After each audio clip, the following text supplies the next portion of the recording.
Hello and welcome to my channel. I'm Tiffany, retired librarian turned homeschool mom. And in this video we're going to look about a little bit something different. This is probably going to be my first video of an actual documentary. So we're going to be looking at the Nightfighters, the true story of the 332nd Fighter Group, also known as the Tuskegee Airmen. So this is a relatively short overview of the Tuskegee Airmen, who were the black fighter pilots during World War II.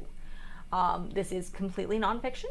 It has interviews with several of the Tuskegee Airmen themselves. There's like 3 or 4 that are still around, because again, they're World War II, so they're old and they're like in their 90s. One of them is still flying. He's been flying for a very long time. He's not about to stop now. And there's one, I don't know what exactly it was. He was one of the white guys who were in the bombers, which is what the Tuskegee Airmen were known for doing. They were the best, at least according to this veteran. I don't know if he was a bomber pilot or a co-pilot, but he was one of the crew of one of these bombers that were there, essentially dropping bombs on mostly Italy. That's where they focus it. They focus it on Italy and Africa, where they're protecting these bombers.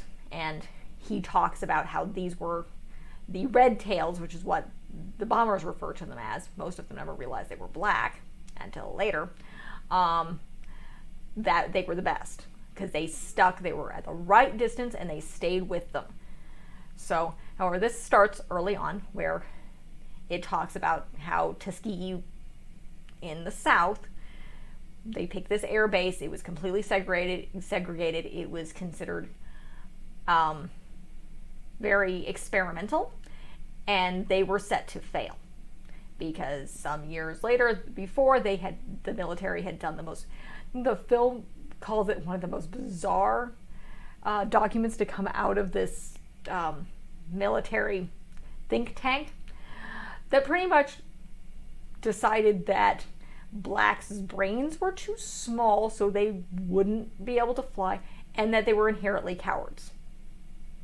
So, and they would pretty much, if their position in any sort of warfare, this was between World War I, World War II, would essentially be support. So, working in the kitchens, cleaning latrines, the bathrooms, essentially doing menial, brainless tasks.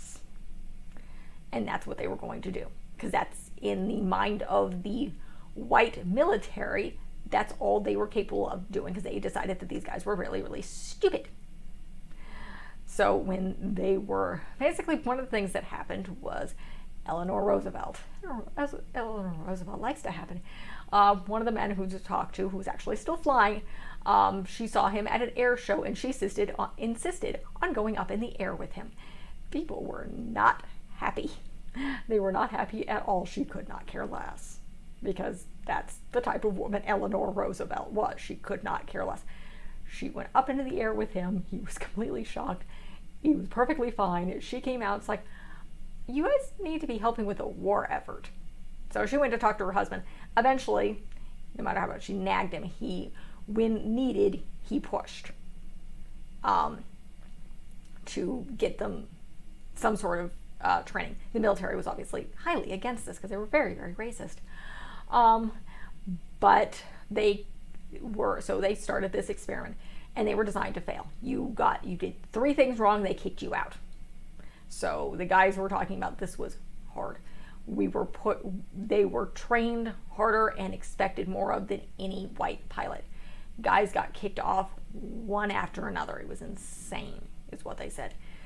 You got 3 of these red cards, and you were out.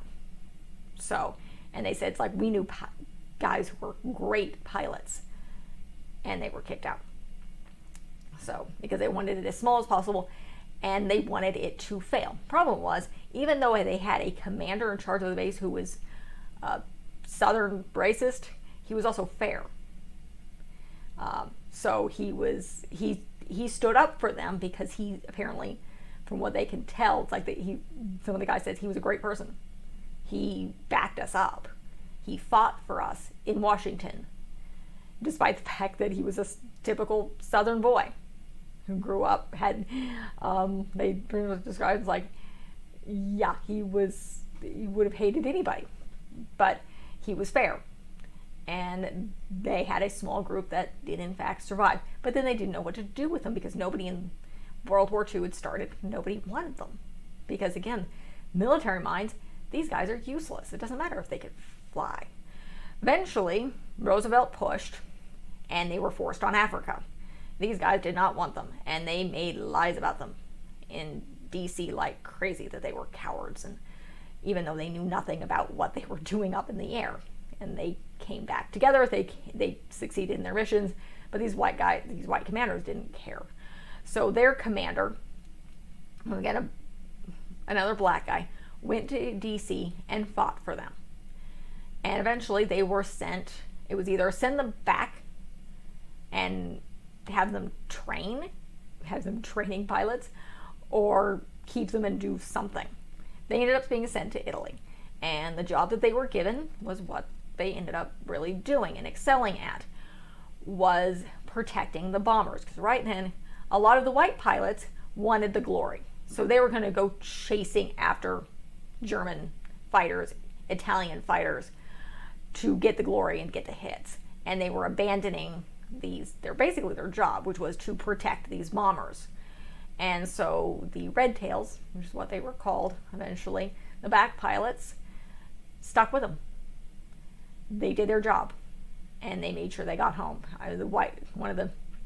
One white bomber crew said, at one point we were flying over Italy, we had lost our escort, and a red tail showed up and escorted us home. And they thanked him. He's like, you wouldn't be thanking me if you knew I was black. Essentially, that's what he thinks he said. He isn't quite sure. Again, it was a very, very long time ago. But that's kind of what he said.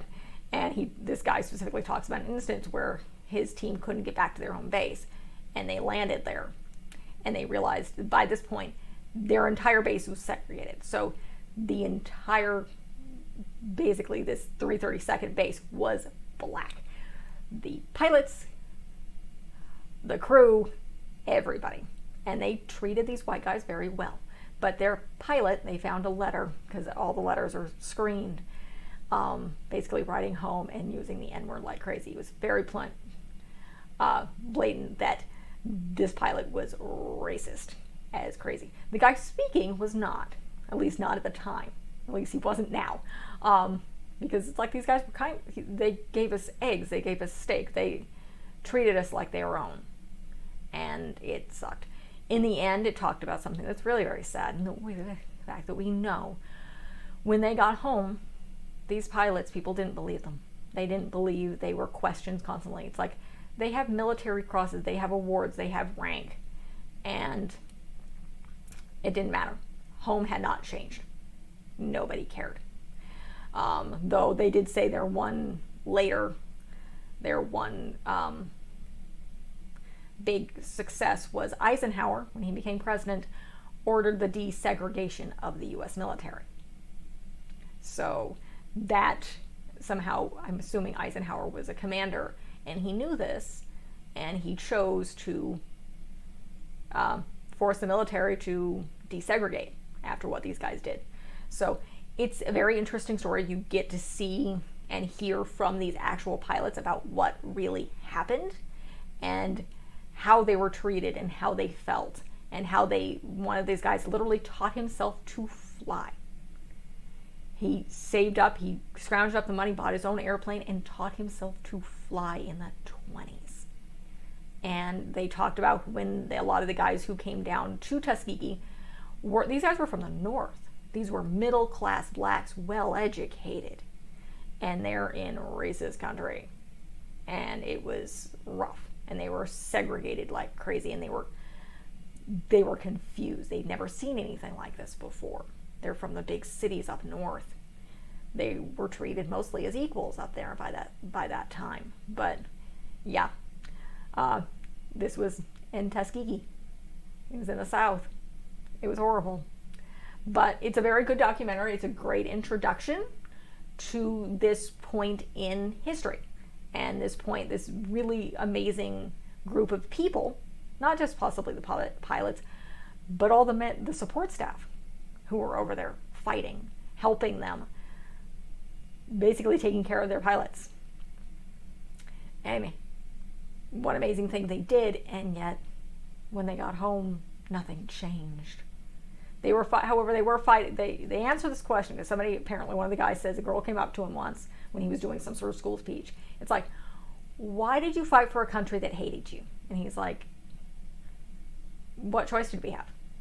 Germany was more of a threat to us than the U.S.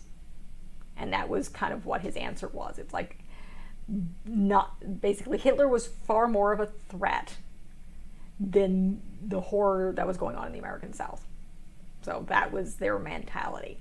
And they were fighting for their country. I mean, whether the country hated them or not, they were still fighting for their country. And it's probably right. Again, Nazis would have taken over. It's very likely that Hitler would have killed them. That he would just execute them or put them back into slavery. So yeah, they were probably right. And unfortunately, they were still treated like crap, which sucks. But again, great documentary. Really well done. You get a real good look at the people involved and really being able to see some of these men who are still alive at the time of this filming talk about their experiences. So that's it for this review. If you like what you see, like and subscribe. I do some nonfiction. I do a lot of fiction reviews, some regular movies, lots of children's books. Most of my stuff is very educational or just kind of fun. You're looking for stuff for kids to read because we are as secular, as a non-religious homeschooling family. My child, however, is relatively young at this point, so I will be adding more educational reviews of possible secular curriculums as I go on. But again, my child is, as of this filming, 2. As of the time you say it, she'll still be 2. She'll be 2.5, but still, we wouldn't have quite started there. We'll also be adding travel stuff as well. One of the reasons we're homeschooling is because we want the freedom to travel. So I will add videos on that as well as probably other stuff as we go along. So like and subscribe if you like what you see, and check out what I've got. Thank you.